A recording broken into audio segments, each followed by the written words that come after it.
James was enjoying his life on the island of Sodor, but he still had a lot to learn. "You're a special mixed traffic engine," said Sir Topham Hatt. "You can pull coaches or freight cars quite easily, but you must learn by your mistakes." James knew what Sir Topham Hatt meant. He could well remember that dreadful accident on his first day. "Be careful with the coaches, James," said kind little Edward. "They don't like being bumped." Everyone came to admire James. "I'm really a splendid engine," he thought, and suddenly let off steam. Whoosh! A shower of water fell on Sir Topham's nice new top hat. Just then the conductor blew his whistle, and James thought they had better go. Go on, he puffed to Edward. Don't push, replied Edward. The coaches were grumbling too. Don't go so fast, don't go so fast. But James didn't listen.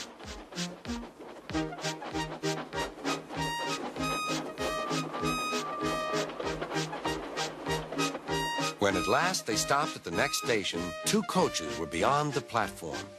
They had to go back to let the passengers out. But no one seemed to know about Sir Topham's new hat, so James felt happier.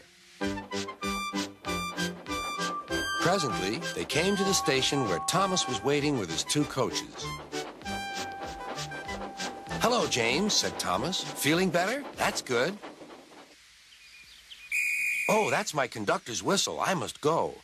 I don't know what Sir Topham Hatt would do without me to run this branch line. And he puffed off importantly. Edward and James passed the field where James had had his accident. The fence was mended and the cows were back again.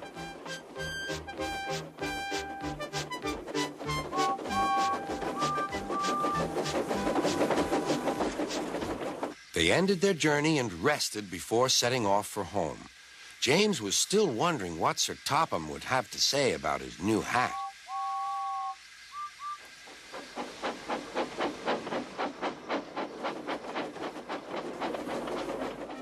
Next morning, he spoke severely to James. If you can't behave, I shall take away your red coat and have you painted blue. James didn't like that at all. He was very rough with the grumbling coaches as he brought them to the platform. Don't talk, come on. Gordon never has to fetch his own coaches, he thought to himself, and he's only painted blue. To make James even more cross, this time no one came near him. I'll show them, he thought. They think Gordon is the only engine who can pull coaches.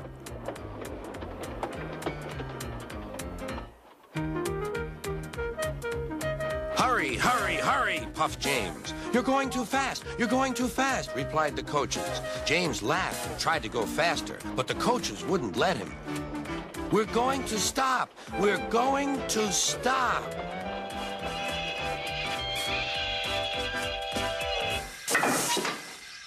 What's the matter? James asked his driver.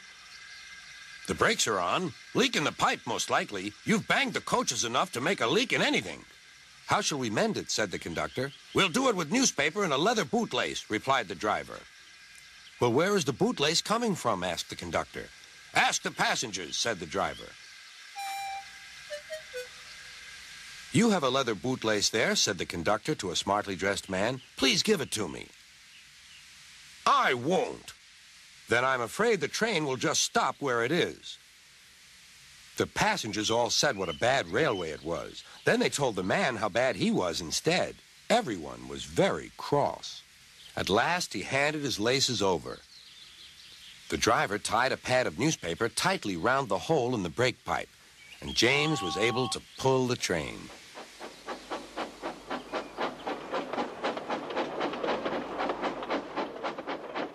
But he was a sadder and wiser James and took care never to bump coaches again.